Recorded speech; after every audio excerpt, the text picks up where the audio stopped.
Jail से बाहर आए हैं वो ये ना सोचे कि पीड़िता अकेली है, पीड़िता के परिवार को इन्होंने कुचल दिया गया।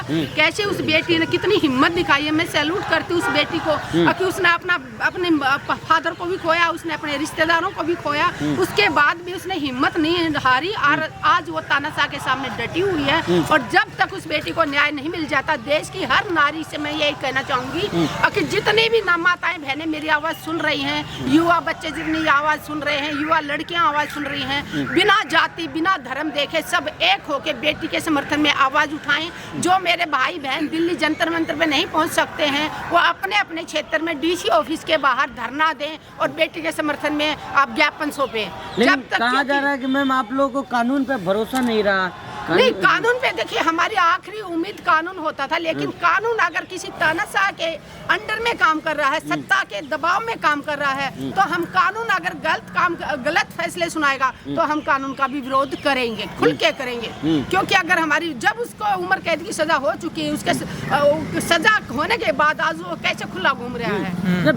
बेटी और बहनों की गारंटी तो प्रधानमंत्री लेते हैं ना, बेटी पढ़ाओ बेटी बचाओ। प्रधानमंत्री जी ने सिर्फ नारा दिया था बेटी बचाओ बेटी पढ़ाओ, प्रधानमंत्री जी ने उसका उल्टा किया है। अगर प्रधानमंत्री जी के थोड़ा सा भी मन में बेटियों के प्रति सम्मान होता तो वो बेटी दर दर भटक रही है। वो बेटी अपील कर रही हूँ नाव की बेटी कि मुझे प्रधानमंत्री जी से 2 मिनट मिलना है, मुझे गृह मंत्री जी से मिलना है, लेकिन ना तो मोदी जी के पास टाइम है उस बेटी से मिलने का, ना अमित शाह के पास टाइम है। मोदी जी बिरयानी खाने पाकिस्तान चले जाते थे, हीरो हीरोइन के रिसेप्शन में जाने का टाइम है मोदी जी के पास है। और फालतू बातें कितनी भी करवा लो, ड्रेस कितनी बदलवा लो सारा दिन उनसे, लेकिन एक पीड़ित परिवार की पीड़ित बेटी अगर वो उनसे मिलने का समय मांग रही है तो प्रधानमंत्री बांग्लादेशी हिंदुओं को बचा रहे हैं, भारत की बेटी का बलात्कार हो जाए। भारत में बेटियों को नंगा करके घुमाया गया, प्रधानमंत्री जी ने मुंह नहीं खोला, गृह मंत्री जी ने एक शब्द नहीं बोला।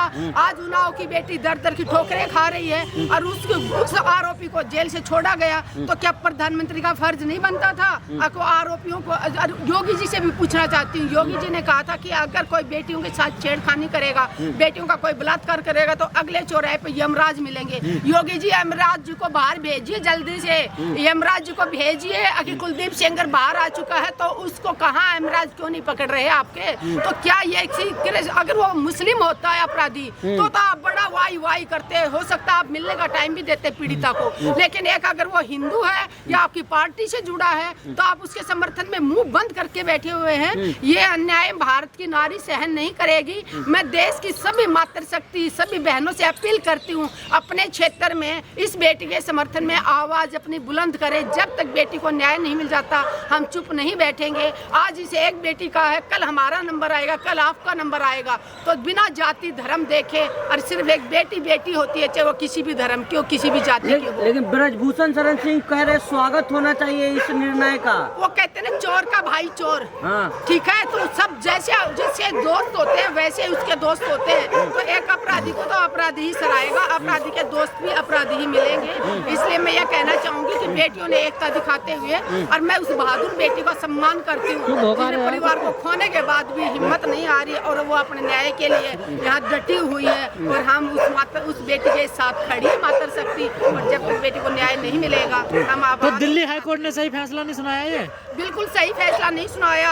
आप ये देखिए कि क्या मैं पूछना चाहती हूँ कि जो निर्दोष है, जो कोर्ट में बैठे हैं सजा, जिन्होंने कोई गलत काम नहीं किया, जैसे सोनम वांगचुक जी देश हित में काम कर रहे थे, इतने बड़े वैज्ञानिक देश हित में इतने अच्छे काम किए उन्होंने, उनको तो बेल नहीं दे रहे हैं और अपराधी को खुला छोड़ रहे हैं। तो ये कानून का उल्लंघन हो रहा है और ये देश में न्याय नहीं है। ये पर कानून के आधार से तो इनको बेल मिली है ना। देखिए जो सजा है सही हो गया, सजा सस्पेंड कानून के आधार पे तो हुई है। किसी बेटी का बलात्कार किया हो, वो कितना भी साफ सुथरा बनने की कोशिश करे, वो पाप कभी धुल नहीं सकता। जिसने बेटी की इज्जत लूटी, क्या उस बेटी की इज्जत वापस आएगी? क्या बेटी उस चीज से बाहर निकल पा रही है? वो कैसे, जिसने किसी बेटी को नोच के खाया हो, उसको कैसे आप बोल सकते हो कि उसने अच्छा बर्ताव किया तो उसकी सजा माफ होगी? पर अच्छे बर्ताव पे नहीं मिली ना इनको सजा देके। निचली अदालत ने जिस आधार पे इनको सजा सुनाई थी वो गलत आधार माना कोर्ट ने, देखा दिल्ली हाई कोर्ट ने, तभी उनकी सजा को सस्पेंड कर दिया। देखिए उनको उम्र कैद सुनाई, तब क्या वो कोर्ट गलत थी? हाँ तो अदालत क्या गलत? हाँ तो उसी तो आधार मान के सस्पेंड हुई है ना उनकी सजा। ठीक है ना, इसमें सुप्रीम कोर्ट में जाएंगे, सुप्रीम कोर्ट पे तो भरोसा है, सुप्रीम कोर्ट तो न्याय देगा बेटी को। अगर हाई कोर्ट ने न्याय नहीं दिया, वो किसी दबाव में है। क्या ये कुलदीप सेंगर इतना बड़ा गुंडा हो गया कि हाई कोर्ट भी इसके आगे डरता है? इतना बड़ा गुंडा हो गया ये। क्या सीबीआई सही मतलब से बेटियों को किडनैप करो, बेटियों को रोन दो, बेटियों का बलात्कार करो, और जब दिल का चाहे जेल के दरवाजे खोल के बाहर आ जाओ। बीजेपी से जुड़े हैं इसलिए। इसका मतलब जो बीजेपी ज्वाइन करेगा वो ही देश में सुरक्षित रहेगा, बाकी ना तो कोई बेटी सुरक्षित है ना कोई बच्चे सुरक्षित है।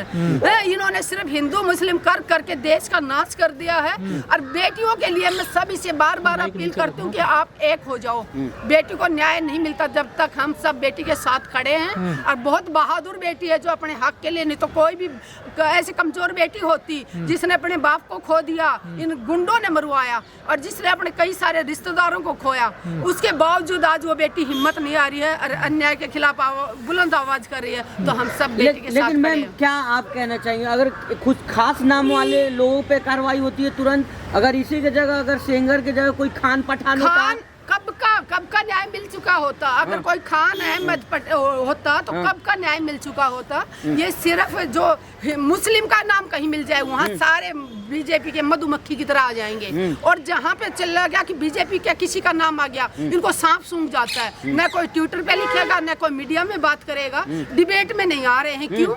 क्यों इनकी बोलती बंद हो गई? क्यों इनके प्रवक्ता क्यों टीवी से भाग रहे हैं? क्योंकि उनका अपना लोग है, अपनी पार्टी से जुड़े लोग हैं। और देखा जाए तो जहाँ पे भी अपराध होते हैं, जहाँ पे भी बलात्कार के केस आते हैं, सबसे पहला नाम बीजेपी से तार जुड़े होते हैं और प्रधानमंत्री जी उनके साथ खड़े मिलते हैं। वो एक रेवन्ना क्या नाम था, 3-4 हजार उसके वीडियो मिले थे, उसके साथ मोदी जी कह रहे कि इस महान आदमी के लिए वोट दो, उसके लिए वोट मांगे। एक धीरेन्द्र शास्त्री है जो महिलाओं को कहता कि जिसके गले में मंगलसूत्र ना हो, मांग में सिंदूर ना हो, तो सोचो वो प्लॉट खाली है। मतलब धीरेन्द्र शास्त्री की इतनी घटिया सोच है कि महिलाओं की कंपेयर वो प्लॉट से कर रहा है। प्लॉट को हम खरीद सकते हैं, बेच सकते हैं, तो क्या महिलाओं को बेचने की और खरीदने की चीज बना दी? और सुनो, उसको मोदी जी कहते हैं कि ये धीरेन्द्र शास्त्री मेरा छोटा भाई है। देश में वो धीरेन्द्र शास्त्री बोलता है हिंदू राष्ट्र बनाएंगे। दुबई में जाके वो अपने मुसलमान भाइयों के साथ बड़ा सेफ महसूस करते हैं, वहाँ नमाज पढ़ते हैं, वहाँ मुसलमान भाइयों के साथ रहते हैं। और अपने देश के मुसलमानों से, बाहर के जो मुसलमान हैं वो कोई ऐसे कहीं से आके नहीं बसे थे, वो इस देश के थे। देश की आज़ादी में उन्होंने अपना खून बहाया था, कुर्बानी दी थी। जिसको अलग मुसलमान जिनको जाना चाहता था वो पाकिस्तान चले गए। यहाँ जो रहे थे वो अपनी मर्जी से रहे थे, अपने दम पे रहे थे। इस देश को आज़ाद कराने के लिए उन्होंने अपना खून बहाया था। तो ये देश किसी के बाप का नहीं है। यहाँ पे रहने वाले चाहे हिंदू हो, मुस्लिम हो, सिख हो, सभी का अधिकार है और संविधान ने हमें हक दिया है। तो कोई किसी के बाप में इतना दम नहीं कि किसी को यहाँ से लेकिन योगी जी के मंत्री ओम प्रकाश राजभर हंस रहे हैं, दांत निकाल के हैं। मतलब उसका चेहरा देख के लग रहा था ना कि कितना घटिया इंसान है। मुझे तो डर लगता है कि उनके घर की बेटियां सेफ होंगी। जिस इंसान की सोच ऐसी होती है, मुझे तो ये चिंता उनके घर में पैदा होने वाली बेटियों की हो रही है। क्या ऐसे नेताओं के घर में, रिश्तेदारों में जो बेटियां हैं, क्या वो सेफ? योगी जी इनका इलाज नहीं करेंगे क्या? योगी जी किसी का इलाज नहीं करेंगे। योगी जी को तो बस एक मुसलमान से दिक्कत है। फल फ्रूट बेच रहा है मुसलमान, तो उसको बेचने नहीं देंगे। कोई कमा के खा रहा है, रोजगार कर रहा है, तो उनकी रेडियो पे बुलडोजर चलाएंगे। योगी जी बुलडोजर भेज दीजिए ना कुलदीप सेंगर के घर पे। कहाँ है आपका बुलडोजर? आप हर गरीब के घर पे बुलडोजर भेजते हो, तो एक गुंडे के घर पे बुलडोजर भेजने में आपको तकलीफ हो रही है, आप डर रहे हो। योगी जी भी डर रहे हैं, अमित शाह भी डर रहे हैं, मोदी जी भी डर रहे हैं। कुलदीप सेंगर के घर पे बुलडोजर चलाने की इनकी हिम्मत नहीं है। लेकिन इसके पहले में योगी जी के एक और मंत्री संजय निषाद बुर्खा खींचने पे कह रहे इधर उधर कहीं छू लेते तब क्या हो जाता? मैं उनसे कहना चाहूंगी, अगर उनको इतना ही अच्छा लगता है ना, नीतीश जी के पास अपने घर की बहू बेटियों को भेज दो और जहाँ जहाँ छुआना चाह रहे हो छुआ लो नीतीश जी से। और बुर्का खींचा था बेटी का, किसने हक दिया? अभी आप यहाँ खड़े हो, हाथ लगा के तो दिखा दो मेरे शॉल को। जब खींच के एक गाल पे मुक्का ना दूं तो। लेकिन वो बेटी, मैं कहती हूँ कि पता नहीं वो बेटी शर्मा गई या एक मुख्यमंत्री होने के नाते उसकी शर्म कर गई। लेकिन मुख्यमंत्री होना की इस बात के उसको सब वो मिल गया, परमिशन मिल गई। अगर किसी बहन बेटी के उसके बुरके पे या उसके दुपट्टे पे हाथ डालोगे? हमारे हरियाणा में तो किसी के मजाल क्या, साइड से निकलता हुआ कुछ बोल जाए तो मुंह तोड़ देते हैं इतनी देर में। और दुपट्टा खींचने पे तो मानस मार देते हैं, जान ले लेते हैं।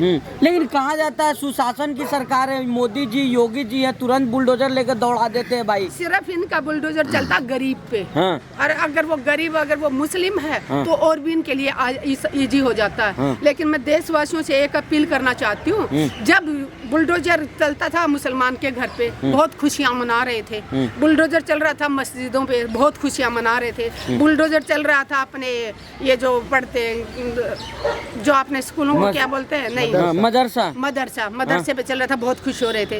अब क्या हो रहा है, अब हिंदू के घर पे भी बुलडोजर चल रहा है, मंदिरों पे भी चल रहा है, हिंदू के स्कूलों पे भी चल रहा है। अब समझ में आ गई, ये सत्ता में बैठे लोग ना हिंदू के हैं, ना मुस्लिम के हैं, ना सिख के, ना ईसाई, ये व्यापारी हैं। व्यापारी जहाँ इनको व्यापार में 4 पैसे ज्यादा मिलेंगे वहीं जाके ये काम करेंगे, ये व्यापारी हैं। तमाम लोग बोल रहे हैं मैम यूपी में चुनाव है और 2026 आने वाला है, इसी वजह से ये तो हमेशा होता है। आप हरियाणा में देख लो, बहुत सारे बाबा हैं जो जेल के अंदर बंद हैं। अगर चुनाव मुख्यमंत्री इसका विधानसभा का छोड़िए, अगर सरपंचों के चुनाव आते हैं तो उनको पैरोल पे बाहर भेज देते हैं, जब विधानसभा के चुनाव आते हैं उनको पैरोल पे बाहर भेज देते हैं। हरियाणा के भी एक बाबा जी हैं, मैं नाम नहीं लेना चाहती, बहुत बार 4 बार उनको तो गिनती नहीं कि कितनी बार पैरोल पे भेज दिया। और सोनम वांगचुक जी जो महान वैज्ञानिक है, आतंकवादी है ना, महान आतंकवादी इनकी नजरों में कौन है? जो देश हित में बात करेगा वो सबसे बड़ा देशद्रोही है। जो उन्होंने बात करी थी चाइना अगर हमारे देश में घुस रहा है, सोनम वांगचुक जी आवाज उठा रहे हैं,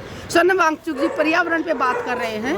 वो उनको ये नहीं चाहिए, सच बोलने वाले को ये सबसे बड़ा देशद्रोही मानते हैं। सच बोलने, अपने हकों को मांगने वालों को ये आतंकवादी खाली बोले।